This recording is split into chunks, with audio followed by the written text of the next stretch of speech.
I'm really, really delighted to be here. In the last couple of months, I've been in Kiev, Istanbul, Moscow, Berlin, but I'm in Norwich now. Oh yeah, let's do it. Okay. This is a beta test for me because I wanted to come out to the rest of the UK. I get stuck in London, the London bubble, and I get stuck on planes, and I want to get out to the UK. And I thought, what's a good way of doing this? So let's contact some universities and get everybody together in the ecosystem, and just meet up and see what's going on. And then I get to uncover new entrepreneurs, new startup stories, and make contact for the future, so that when shit starts to happen, as I'm sure it will from many of your companies and what you're doing, I'm there for you and you know me, and we can work together. So this is like this opening of this is just super general. You know all of this stuff, but it's quite nice to look at history. And I'm a journalist. I'm a bit fascinated by history in many ways. But before I say that, I want to say thank you very much to UAA for sorting this all out. Let's hear it for them. And these guys are fantastic. It's a lot of effort, and it's quite nerve-wracking putting on events. So you really should support these people in what they're doing here with SyncNorwich. They're clearly trying to link up both the universities and the technology ecosystems, and they deserve support. And my goodness me, apparently there's free beer at their events. And hello, come on, let's do that, okay? There's a whole government budget that needs to be drank just here. So a public sector budget, let's go for it. So, but anyway, now where's the thing? Okay, so you know all of this. So what the hell just happened? This is the old version of computers. You remember this? Marvelous, isn't it? Mainframes, and then we got sysadmins with their rack servers, and some of them do still exist, especially in the city, in the square mile, and because all of that stuff out in the cloud's all a little bit dangerous. The NSA might be watching. Edward Snowden is downloading the whole thing on a thumb drive. Put your rack servers in. Keep them going. Thanks very much. But what you and I know is that it's all changed. What we have with the internet is that everything's gone down with the network. We've got an enormous now opportunity to democratize technology and to democratize the changing, the creation of innovation. Very, very simple. Now, Silicon Valley, over there, they had a 60-year head start. Something to do with the Manhattan Project, the atomic bomb, Fairchild Semiconductor, Apple, IBM, Cisco, you name it. All of those guys went crazy. And by the way, if you want to drive from San Francisco down to San Jose, down at the bottom, it'll take you, well, the map says an hour, but really in reality it's 2 hours with traffic. And that's the same time it takes for me to get to Norwich. So, hell, we've got our own Silicon Valley waiting to be created right here, haven't we? Okay? But they've got a head start. We've got a little bit of an issue. They've also got a big, fat, juicy market. But the other thing is that we're a bit of a mess. Look at this. We do not have access to this big, fat, juicy market in quite the same way. So what do? We have to come up with different kinds of things. This is why a lot of European technology companies have become extremely enterprise and SaaS-oriented, software as a service. Because you know why? Because we can find the customer, we can ring them up, we can do a meeting, and we can sell them a product. Much easier, a lot of money to be made. We've got incredible engineers in Europe and in the UK. Why did I say the UK? Well, that's in Europe, right? Apart from the bloody,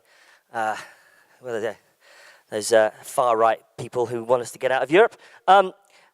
It's much easier to do that. So consumer software, consumer web startups, and consumer apps are quite hard to do. But it's been done, hasn't it? Look at Spotify, eating Apple's lunch as we speak. I think it was a $5 billion valuation. Now, how did they start? They started by building and scaling in a market that they could understand. First of all, they were in, I hope this, I'm eating the mic too much, Mr. Soundman. Good. They built their market, they built their product in a market they could understand, and then they scaled it out internationally. So there's a model. There are models that we can deal with, and we can create our own big world-beating technology companies. What else happened? Well, because of Web 2.0, and because suddenly we started thinking about the internet as a platform, we got exactly the same kinds of ecosystem things that happen in the Valley. Events, people doing pitches, just exactly what we're doing right now. And at the same time, now let's go a little bit geeky here, shall we? Why not? This is the old software development model, waterfall, basically because it was all about creating this gold master at the end of the day. And Agile came along and made that method, turned that method on its head. It was very, very iterative. And it turns out that this was actually almost built entirely for new startups and new cloud-based startups, because it's very, very iterative. Test, release, test, release. It's actually more efficient as well. And many of you know this. I'm not going to try and geek out on you. I'm just acknowledging that as a really awesome fact, and that's why we're all here today. Because the whole thing has been exploded. We're not sitting in a rack server farm in the East End of London. We're basically we're doing this anywhere we like. And at the same time, we've got this new model called lean startups, minimum viable product, from Eric Ries, where you create an idea, you create a product, you measure that product via customers, via users, via data, whatever kind of feedback you can get your damn hand on, and then you learn, and then you feed the whole thing back in. Perfect for startups. And this is like, as Mao said, let 1,000 flowers bloom, or apparently he didn't say that. He said, let 100 blossoms flower. So I was reading about that, but anyway, whatever Mao said, he said that. And we've got this enormous proliferation of new concepts, new ideas, and new ways of looking at economic models. What do I point at? That? This thing? Have I broken? I have got, I'm going through a really bad patch of breaking these things. Hello? Did it work? Yeah, okay, cool. It's you, I have to point at you for some reason.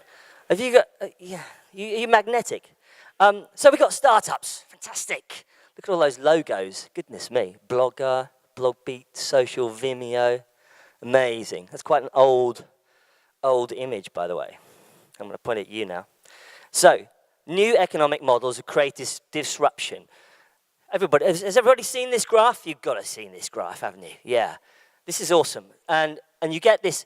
This graph happens all the time. It happens all the time in technology startups, but it also happens very much in the whole model of failure in terms of technology companies, because failure is built into the model. Companies go through the trough of disillusionment, and some of them just don't come out the other end. They just start all over again. They go and do something else. Gartner's produced this, more complex model, the hype cycle. Lots of sort of management speak on it. Hate management speak. Anyway. But at the same time, Moore's Law, so exciting. Every 18 months to 2 years, chips basically get faster, get double the speed. It's absolutely astounding. This is starting to take over the world. Mark Andreessen, the famous investor, the famous entrepreneur, said software is eating the world. It quite literally is eating in the world, and the reason is because of this. So that means that innovation now has got out of the lab, it's got out of the universities, and now it's here, in your bedrooms. Oh yeah, the innovation, that's where it's happening. It's happening in the spare bedrooms, it's happening in offices, in the far-flung places of the world, you name it. And the result is absolute damn chaos. Nobody knows what the hell is going on. For all we know, the next Google is in this room right now. We don't really know. Nobody really knows. The innovation and the breakouts can come from basically anywhere. There's a kid in Wimbledon, Nick D'Alacio, who created Sumly, sitting in his back bedroom, saw an API, used it, put a product on the front end, hired some developers, got some investment, and all of a sudden he's bought by Yahoo for 30 million bucks. Now that's not necessarily the biggest company or platform in the world, but nobody knew that was going to happen. That can happen just about anywhere. And because of that innovation, the fact that innovation is now out there in the network, we've got chaos. So what do we have to do now?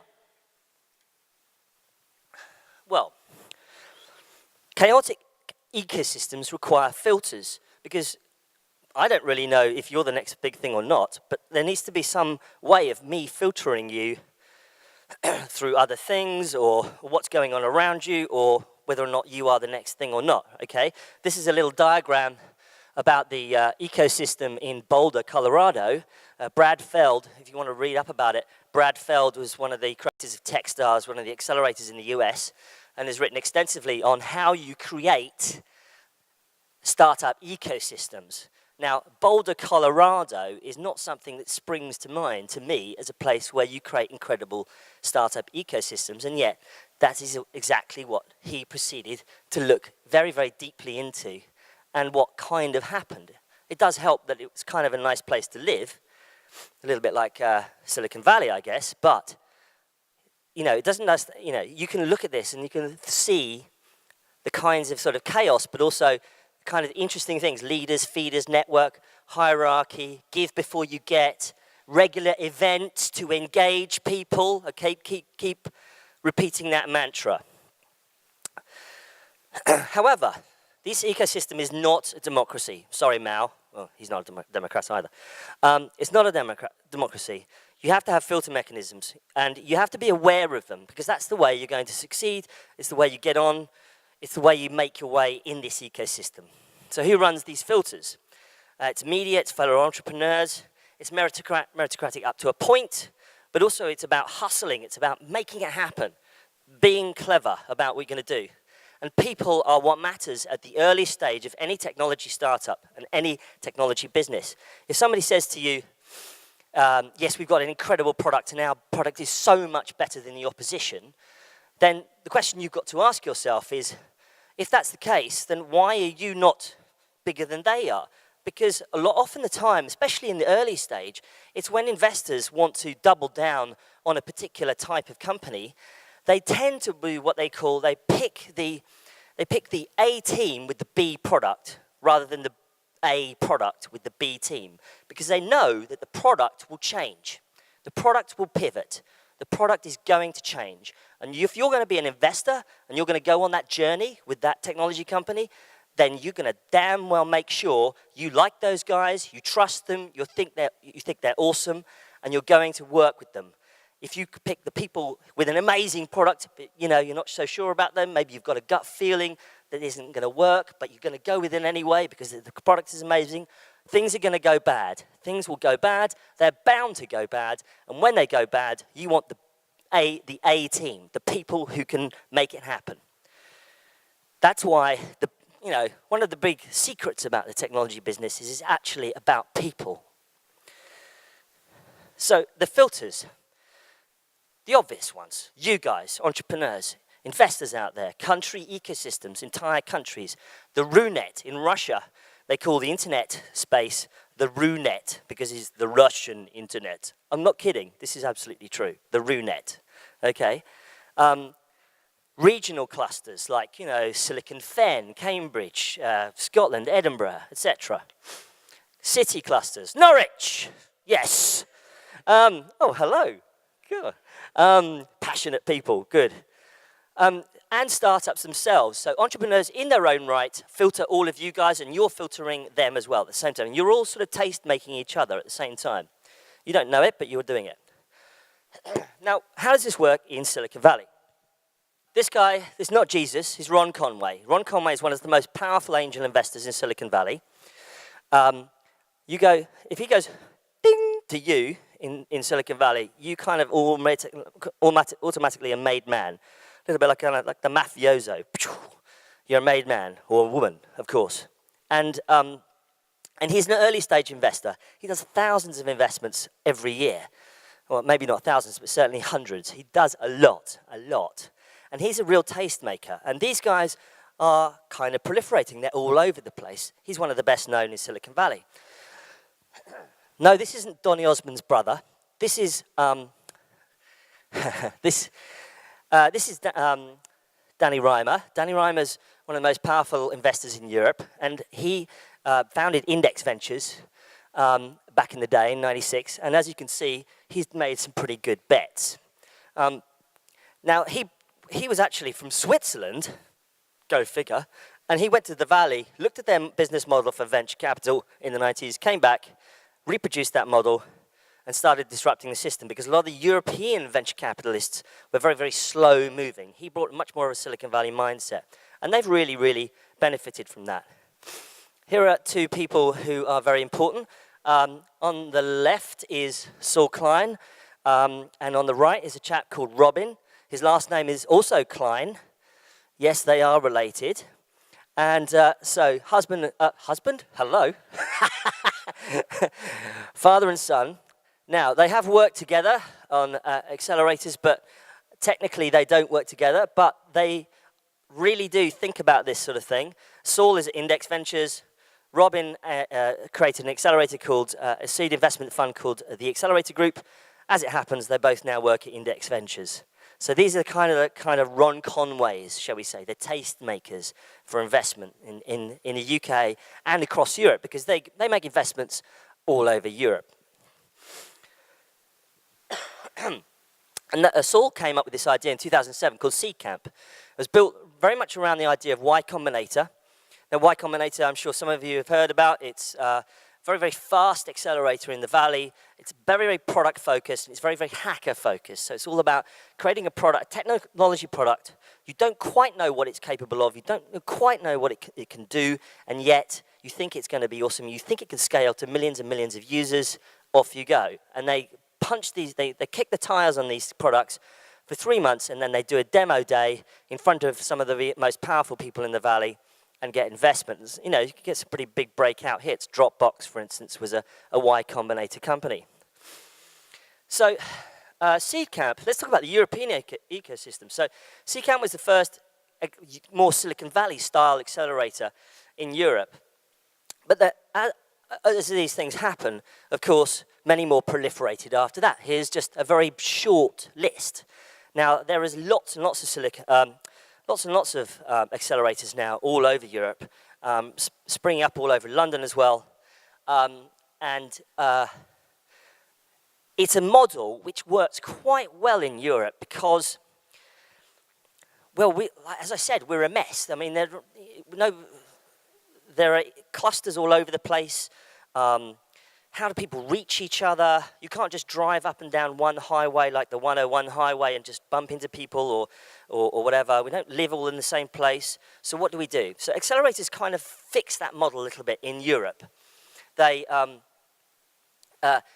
you know, basically we could just form an accelerator. Should we just form an accelerator right here, right now? Let's just get together and just do that, right? Should we do that? Because that's what we could do.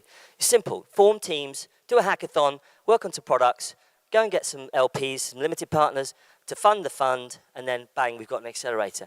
And it's much easier because we're all in the same place. You all live around here. We can all co-work in the same co-working space, and it solves that problem. That's why we've got this enormous proliferation now of accelerators going on in Europe. Many of them will fail. They're making small bets, and the bets that they take in companies are usually about 6%, or maybe up to about 12% potentially in equity, around about 6 to 8, roughly. I don't know what the time is or if I'm going up too long or too short, but if I get boring, people just throw things at me or wave or whatever. So the Ron Conways of this world are proliferating. Berlin, Christoph Mayer, who sold Gate 5 to Nokia, and is now doing his own fund. Jeremy Berebi, who's a multiple investor. He literally sits in an office in Tel Aviv and rings European startups and sends them $100,000 checks. I'm not kidding. This is the kind of thing he does. He's done very well for himself in the Tel Aviv ecosystem, and you pitch him and he sends you a check for $100,000. It's crazy. He's a loony. But he's quite successful because he does look very much at product, very, very product oriented.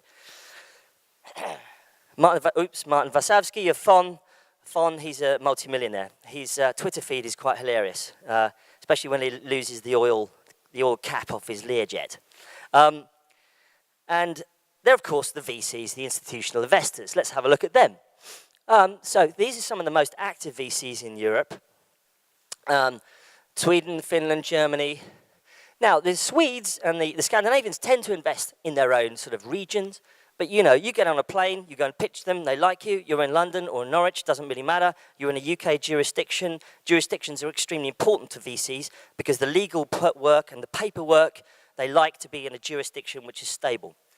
This is why you'll see so many Russian startups appearing in the next couple of years where the legal jurisdiction is actually Helsinki, not Moscow, for obvious reasons. So, stages of investment. You probably know all of this, but let's work through it. Valley of death, you're eating baked beans for months and months and months, and eventually you get either to break even or you get to a viable product which has revenue potential. You get your first Series A, that's angels, seed capital, angels, or FFF, which is obviously friends, family, and fools. And then you get your first stage, Series A. Then you're off on a run. Series B, your Series A is about 1 million. Series B, 3 million, 3, 4, 5, 6, 7, bang, bang, bang. Later stage, acquisition, mergers, somebody likes you, they buy you, or IPO. Amazing, fantastic, very interesting. See that kind of, yeah, this is, you know, the trough of disillusionment again, the trough, remember?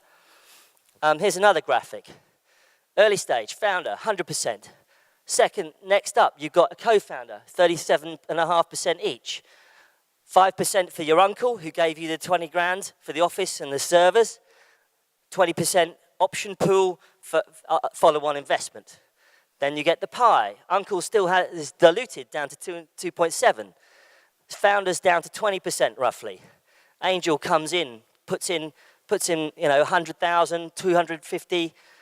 You get an angel network, whatever. You've got your first employee. And then you've got your VC percent. They take a nice big chunk. They like the VCs like their nice big chunk. Because they've eventually got to pay off their fund.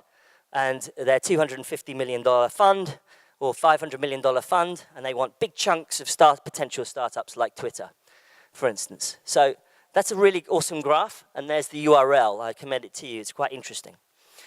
If an angel ever comes up to you and says, I want 50% of the business, you punch them in the face, and you tell all of their friends their name, okay?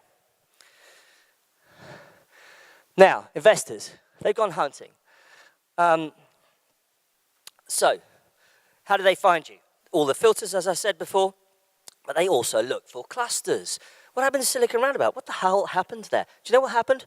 A bunch of founders like you guys got together and said, we need to make more noise about what's going on here. What's going on? Hell, there's real buzz happening here in Shoreditch, in Silicon Roundabout. Well, Silicon Roundabout wasn't called that then. It was just called Old Street. They got together over dinner one day, and they bet each other that they could get Silicon Roundabout, as their very British joke, into the papers inside the next month. And sure enough, there's Matt Biddulph from Doppler and Matt Webb there from another company. And they a company called Berg at the time. And they said, let's do it. And off they did. And you know how many companies there were? 11. Okay? 11. Not many, but they got it. They got there. The Silicon Roundabout. And that's pretty much all there was. And then a few other companies started turning up, partly because it was cheap. The office space was cheap. You know, when people build big high-rises and try and fill them for the startups, usually doesn't work because the startup's not making any damn money and can't afford the rent. Okay, so in fact, actually what happens is they go to the cheapest part of town where the best bars are and the best nightclubs, and they party till dawn and they code till dawn, and that's exactly kind of what happened in East London. And it kind of worked. It started off small, and then it got bigger and bigger and bigger and proliferated all across London. It was happening across London anyway, but that's where the cluster really started to get together. but they also created lots of noise about it. And they did drinks and meetups, and suddenly you could bump into people, which has never happened before.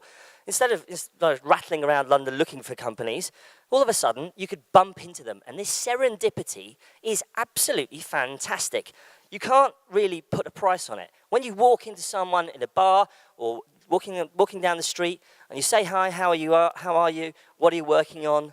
That's when the little grey cells, as they say, start chinking along and things start to happen. A lot of the time when you're networking, like at events or conferences, you're not really thinking about the creative process of creating a new product. But when you're just idly having a coffee, that's when things start to happen. It's amazing. There's Dennis Crowley, founder of Foursquare. On the right, David Langer, Dennis of Group Spaces and Hasty, an app in San Francisco now. Dennis Crowley. In the middle, the Mick Jagger lookalike is Mr. Moshi Monsters, Michael Acton Smith. So, and there's Richard from Moo.com, and the tour guy. And some big companies have also turned up as well. You know why? Because they like developers, they like engineers, and they want to be where the engineers are, the engineering talent. And we've got other things now, other business models. And this is kind of like the studio model. I was talking to the guys earlier about the studio model where you get investors to sit in the same office building as all the engineers and the startups so that they can just literally be an elevator ride away. And this is happening all over the place. Literally all over the place. Silicon Alley in Berlin. This is an area called Mitte, which is in the old part of East Berlin. And you've got a proliferation of big companies. SoundCloud there, really, really big. Now, and Wooga. And the same thing in Paris, okay? So it is happening everywhere. And they love clustering, these guys. Of course, you can graph this. Coffee shops, Wi-Fi, startups. Absolutely fantastic. Or Red Bull, I think, is the other thing. I prefer the coffee. So the advantages, clusters create noise, media, early adopters. How many people stood up on the stage today and said, come and try my app out, download my app, here's a code. They want early adopters, they want people to kick tires on their product. It's okay, and it's fantastic for investors. Because now, instead of going, you're where? I have to go where? They go, oh, you're there? Yeah, I'm seeing 5 companies there next week. I'll put you on the list, I'll see you there. Because investors are a little bit lazy that way. That's just the nature of the world. And the other thing is, startups and clusters, you're sexy, I promise you. Is there anybody here from the media here? Any journalists? Okay, they're in the wrong place. We need to pull them out of the pubs. Because this is a great story, a damn good story. Look at these feature articles happening about people like you. They're super sexy, these guys and girls. Goodness me. Sunday newspaper magazine. Who thought these guys would end up? Well, maybe those guys, but they're not wearing glasses like me. But anyway, it's super sexy. It's a real story. It's a story. But now the VCs have been joined by early stage investors. Okay, here are the new kids on block. Connect Ventures, DN Capital, Liquid Labs, Passion Capital, Hoxton Ventures. All of these guys are new funds who are looking for people like you to invest in. Ooh-hoo.